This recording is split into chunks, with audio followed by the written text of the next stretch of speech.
Hello and welcome to this next episode of Artful Loving. In today's episode, we're going to talk about reigniting the passion in long-term relationship. This is one of the most common complaints I hear from a lot of couples that have been in relationship for a while. And so this is really useful stuff to hear about. So stay with us. Hopefully it's useful to you.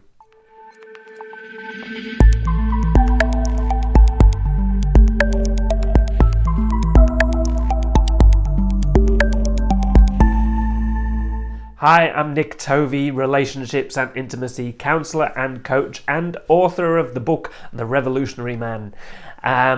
If you're new to the channel, please go ahead, click the subscribe button so you can get notified when new videos come along and keep in this big conversation that we're in. If you want to know a little more about me and my work, then come and check me out at my website, nicktovey.com. You can see that just here. Okay, reigniting passion in a long-term relationship. Who's been there? Who's had that experience when you've been in a relationship with somebody for a little while and all of a sudden something happens where it's like the air's been let out of an airbed and it just goes the passion disappears, there's not a lot of sex happening, or the frequency of sex is much less than it used to be. The excitement of sex with each other becomes less and less. We may still have a really beautiful relationship, and that's often the case, but the passion, the aliveness, the strong desire to rip each other's clothes off and go at it like crazy rabbits has just disappeared. This is not only such a common challenge that a lot of people face, it's a very normal and very natural part of relationship, which I think the problem becomes when we make it a problem. When we look at it and go, there's something wrong with our relationship, we need to break up, or we need to go to counseling, or something needs to happen, or it's your fault, or it's my fault. The blame starts to be thrown around. It doesn't have to be that way. And it doesn't have to mean that we don't have good, fulfilling, passionate, long-lasting sex lives with each other, with our partners, even if we've been together for years, decades. It's totally doable. We just need to look at it and go, this is the part of the relationship we're in right now, and go, what can we do to spark things up? So let's talk about that a little while. So firstly, let's talk about why this happens. Why is this such a phenomenon? Why does it happen to most, if not all, relationships? It's really quite simple. When we first meet somebody, there's this other being over here that we feel an attraction to, that we desire, that we're like, ooh, they're interesting, they're intriguing. There may be a sexual attraction that makes all sorts of funny things go on in our body. And that's beautiful and exciting. And of course, in the early days of a relationship, that is very much alive. That desire, that experience of wanting to devour and wanting to experience and explore this new individual and this new connection that we're creating as two individuals coming together. What I just said there is really important, this idea of exploring. This is why it's so exciting, because it is exploration. There's something new about not only this person, but the way in which our bodies come together, the way in which our minds and our hearts and our sexes interact and play and discover each other. That is a really, really beautiful and exciting part of a new relationship. There is difference. There is me over here and there is you over here. And of course, there's this great distance between us. So much needs to be discovered.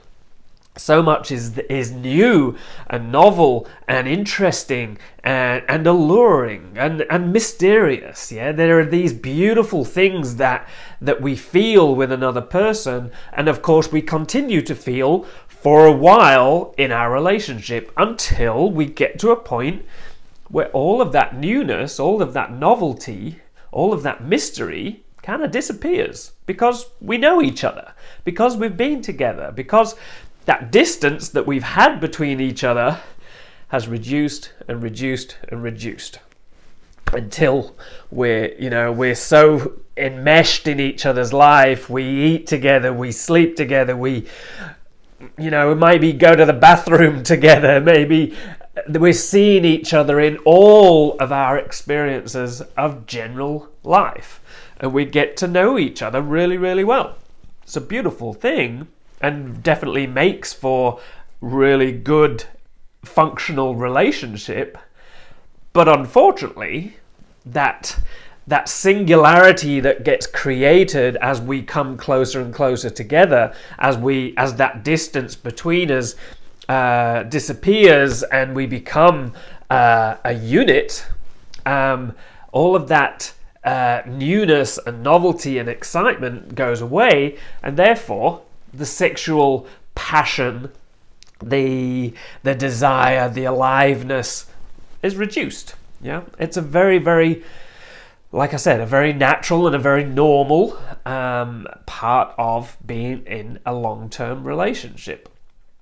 I'm reminded of one of my favorite books, and I think one of the most important books in this arena, in the relationship arena, and that's Esther Perel's book, The State of Affairs. And in her book, and in her previous book, Mating in Captivity, she talks a lot about the research that she's done, particularly for The State of Affairs, was a global exploration around infidelity and why people cheat, why people transgress outside of their relationship to have experiences, even though they may be really in love with their partner. They may have a really beautiful, great, fulfilling and functional relationship, but there's something missing, some desire to have some experience that is not happening in the primary relationship.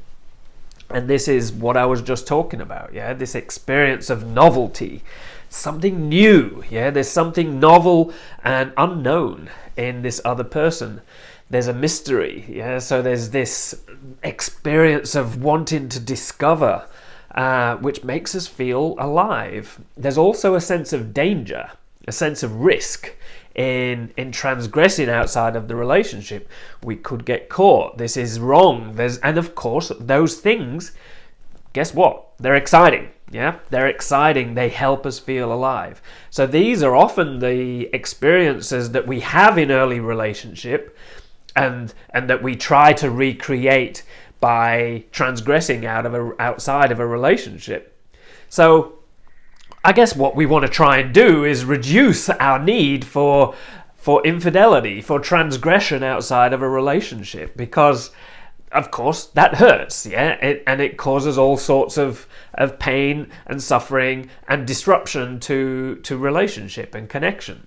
So our task, if you like, as a couple in a relationship that know full well, and I think this is the important thing, is we need to fully accept the fact that our sex life, our passionate life, our attraction for each other is going to change. Yeah, it is going to change. Not only that, our libido changes throughout time. Yeah, we all go into different phases of life, and of course, in a relationship, we've got two individuals that are transforming into different individuals themselves, going through different phases of their own life, and with those experiences comes change in libido, change in natural desire and sexual aliveness. And so we need to be able to accept that that's a reality, not pathologize it, not make it something that's wrong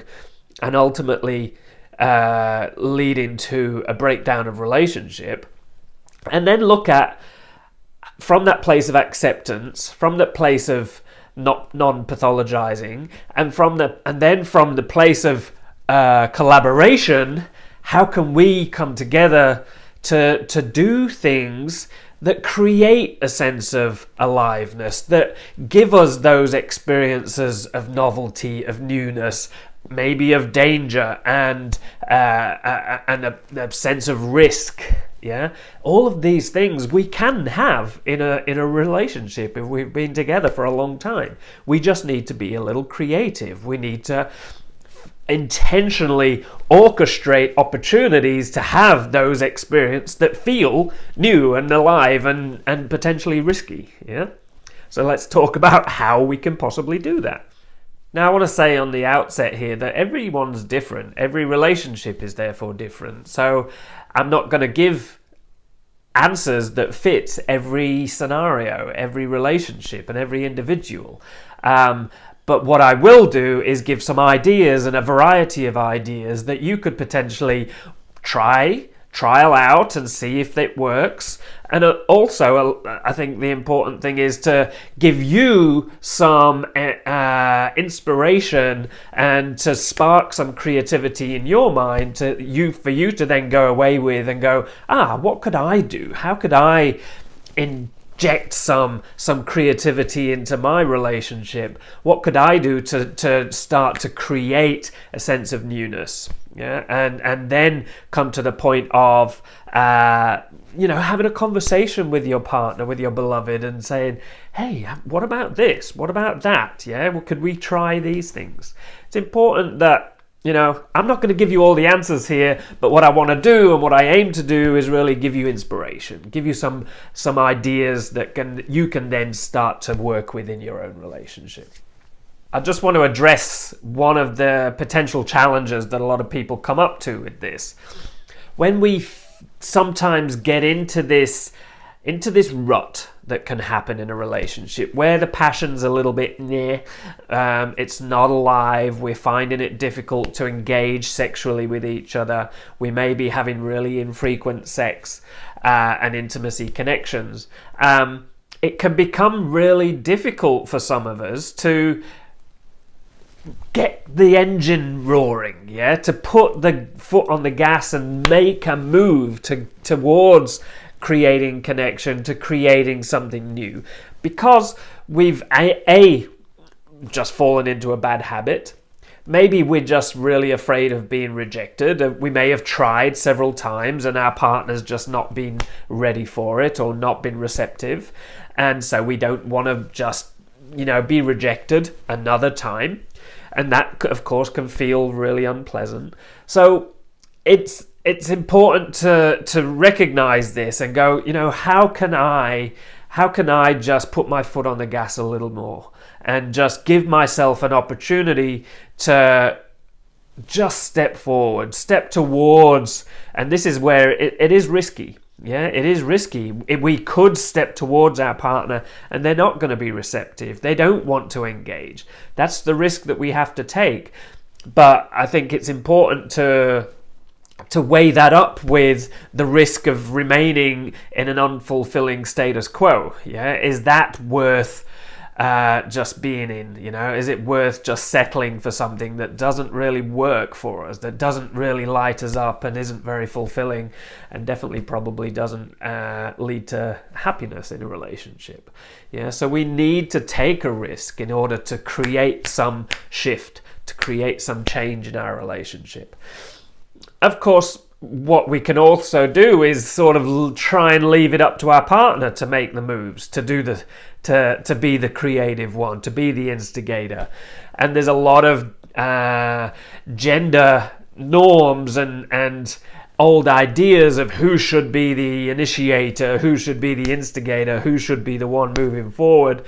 Let go of all of that crap, yeah? It's just bogus. It's no longer relevant for today. It's really important that if you want something, if there's something you want, it works really well to just go for it, yeah, to move forward and not expect the other to come towards you.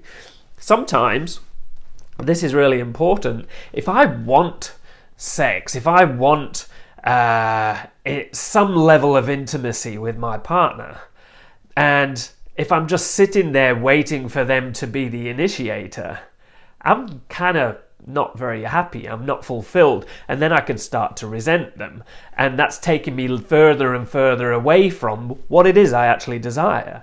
So if I just, took a little bite of humble pie, took a risk and moved forward to my partner, maybe I did something differently and was a bit creative in how to seduce them, how to turn them on, it may be that I actually get what I want. Yeah. So by taking that risk of, yes, maybe it won't work. Maybe I'm going to get rejected again. Okay. But what we know is if we don't do anything, it's pretty certain we're going to stay in status quo. Yeah. So let's take a risk and move forward. It's courageous. It is, like I said, it comes with risk, but we're much more likely to get what it is that we want by taking that movement forward and not just waiting or expecting the other to come and meet you at the party. So what are some things that we can do to create that aliveness? Like I said before, one of the big reasons why we've got to this state in our relationship is because that great distance that we had when things were new between, us and me and you, that distance has reduced to the point where there is no distance. Yeah, we're intertwined, we're enmeshed in each other's life so much that it's hard to tease ourselves away and to have time to ourselves. This is a really important part of creating opportunities for passion. Distance is sexy. Yeah, distance in a relationship, it kind of feels a little counterintuitive sometimes because, I love this person. I want to spend all of my time with this person, and why would I want to be apart? But this is why we want to be apart. We want to create some distance. And that, of course, can be physical distance. It can be sexual distance. Yeah? So we can even use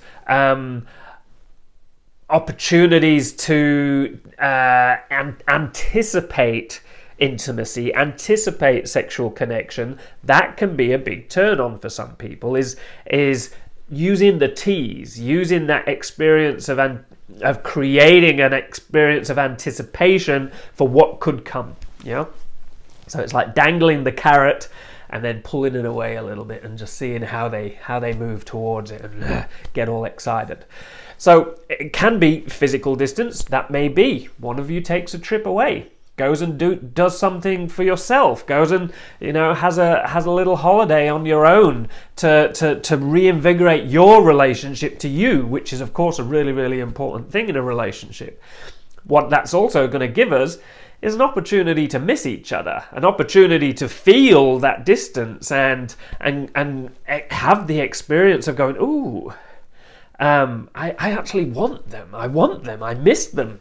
And then, of course, when we come back together, maybe there's a meeting that occurs that generates some passion, some aliveness, hopefully some beautiful sex.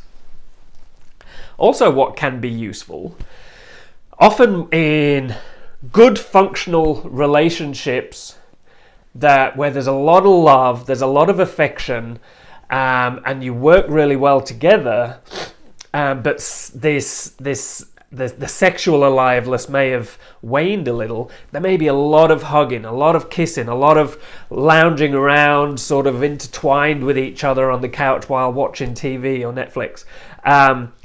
That's beautiful, but it's like we don't get the opportunity to miss each other. We don't get the opportunity to yearn for touch.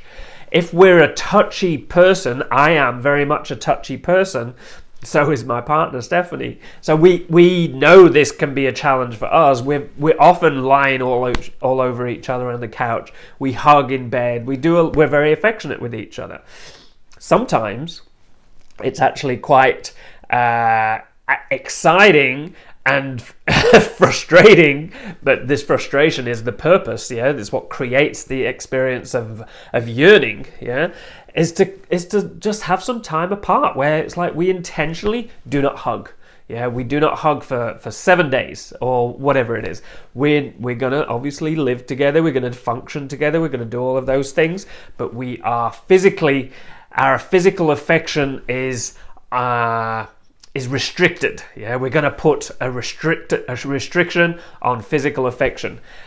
That's going to make us feel that we miss each other, that we miss that physical touch and that physical affection. And it's going to create that yearning and create that experience of anticipation. And then, of course, day 8 comes closer, and the opportunity to connect physically is that creates anticipation, and it's exciting. It gets stuff going. Beautiful experience to experience.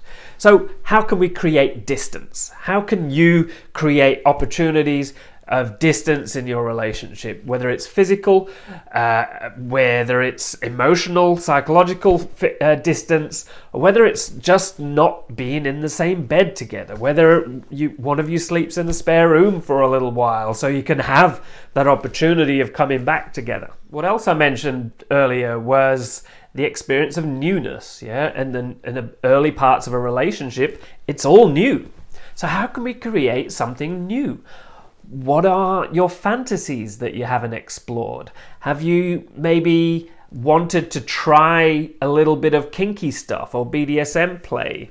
Something involving, some sort of restraint, whether it's handcuffs or rope, that sort of thing. Something that involves covering the eyes or even putting ear muffs on so you can't hear. So these taking away the experience of sensation, yeah, whether it's sight or ears or a combination thereof, and of course taking away the experience of having the power to move, they can be really exciting for us. Yeah, this is why BDSM kink is a really beautiful experience that a lot of people explore to create really clearly defined experiences of polarity, of difference. Yeah, as I mentioned before, we lose that polarity to become singularity when we're so enmeshed with each other. So how can we create polarity? How can we create difference and distance? One of the ways in which we do that, particularly in BDSM and kink, is about power. Yeah, we have somebody in a position of dominance and somebody in a position of submission. I'm going to do a video on BDSM and kink specifically because I think it's a really important subject to sort of dive into. It's very exciting, creates a lot of beautiful experiences for us, and also has a lot of misconceptions and a bit of fear and baggage around. Yeah, so it's important when we're looking at those power dynamics of dominance and submission. One of the really, really important parts of BDSM and kink is communication around boundaries and what's okay, what's not okay, what we're up for, what we're not up for, and how we navigate those terrains of boundaries and consent. Particularly important when we're talking about any sort of BDSM or kink play that involves power, potentially pain, and restraint. Yeah, so when we go into these experiences, sometimes it can be a little overwhelming. We can feel that sense of overwhelm. So we need to have clearly defined words that we can use, or ways in which we can just take a break and have a pause. Yeah, so it's really important that these conversations are had before we engage in the play. With dominance and submission, it's very important that most of the time the person in the submissive stance, the person in the submissive position, they're really the one in control, because they're saying, this is what I want to experience, this is not what I don't want to experience, and then they hand that power over to the person in the dominant position. But they call the shots. The person in the submissive position really calls the shots, and then says, okay, now you can do what you will within these parameters.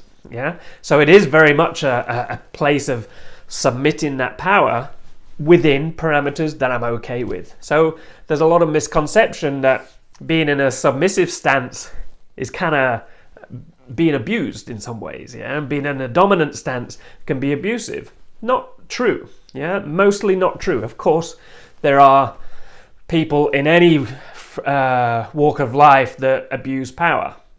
So it's very important when we are playing, when we are moving into these territories of power and dominance and submission and bondage, that we very clear on what's okay, what's not okay, and we don't engage in anything until that's clear and we have a good level of trust. Very important. So these are beautiful experiences to create a sense of newness, a sense of risk, a sense of novelty, and a sense of danger, and all of the experiences of anticipation. If we don't know what's coming because maybe we've got a blindfold off, that experience of anticipation before a spank comes, or a flogger, or a tickle of a feather, something like that. If we don't know what's coming, it's very exciting. It puts our nervous system on edge. Our arousal is peaked. Yeah, so these are really, really beautiful experiences of novelty. And again, it may not be for everyone, but I think what's important to recognize is that there's a whole spectrum of play available when we're going into BDSM kink sort of territories. Yeah, it can be something very simple and very PG almost, yeah, to the much more extremes, yeah. So it's about finding your comfort level, what's exciting, but not too much that's going to take you outside of what you can handle and what you're comfortable with, yeah. So it's good to sort of take some baby steps with it and explore it a little bit more as we expand our comfort level a little more. Very beautiful stuff, and really good for this particular purpose, to reinvigorate experiences of difference, novelty, danger, and excitement. Another option that is available for people is things like Tantra, or tantric practices. Yeah, Tantra is a more esoteric spiritual tradition that involves sexuality and sex, and is particularly in the last couple of decades, it's become very popular in the West, and there's a lot of education out there. You definitely need to be discerning on what you look for. It's not all great. When we're dealing with realms of sexuality, we need to be careful. We need to be discerning. We need to check in with ourselves and see what it is we're looking for. And of course, particularly if we've got any sort of sexual trauma or hang-ups that may be present for us. But Tantra is a really beautiful way to explore sexuality and sexual play in a way which is sacred, and we can learn all sorts of different techniques to create beautiful connections with each other that include not only our genitals but our heart and our mind and our soul. Yeah, so it's a really beautiful practice that includes our entire humanity, the full human spectrum of spirit, body, emotional state, and of course our sexuality. So that's a really beautiful thing to explore. There's plenty of material out on the internet, so go and have a look and explore what's available. It is going to be something that I've done a lot of practice with Tantra myself, and I've taught Tantra and worked with a lot of clients with Tantra. So it's something, if you're wanting to explore more, you could definitely work with me. I am going to do an online course in the coming future, which will be a beautiful way to get a beginner's taste of what Tantra is all about, and how maybe it could work for you. So hopefully all of these are ideas that can begin to spark some creativity, some inspiration for you to go and start to explore and experiment with how you guys can create more passion in your relationship. It's not something that we just need to accept. Yeah, we don't need to just go, that's it then, sex is over. You can have a beautiful, fulfilling, passionate sex life until the day you die. It is not something that needs to end, regardless of age, regardless of how long you've been together. It is our birthright, and we can keep a good, healthy sexual life throughout our life. So don't just accept it. Yeah, what can you do to stir things up a little bit and create a bit of change and a little bit of put a bit of life back into this fire? If you want to dive into this a little more, an option for you is that I have an online course called Stoking the Fire. This is for couples that want to really work with some of these practices to start to engage and reignite their passionate fire between them. I'll put a link in the comments so you can check that out. It's a very, very value-based way that you can start to explore some of this without engaging with me or anyone else on a one-on-one level. It's all online videos and homework to do. Anyway, I'll give you the link. You check it out. It's great value, and it's also good quality content and techniques and things that you can then put into practice. If you want to dive into it a little more and you feel like you need more one-on-one or one-on-two, as if you're a couple, support, then of course get in contact with me. We can definitely work with that. It's something I do a lot of. But otherwise, I hope this has been really useful for you. Again, if you haven't already, please click the subscribe button and maybe the notification bell so you can get notified when new videos come along. I've really enjoyed having you with me. Stick with us for the next video, and I'll catch you there. You take care and keep loving.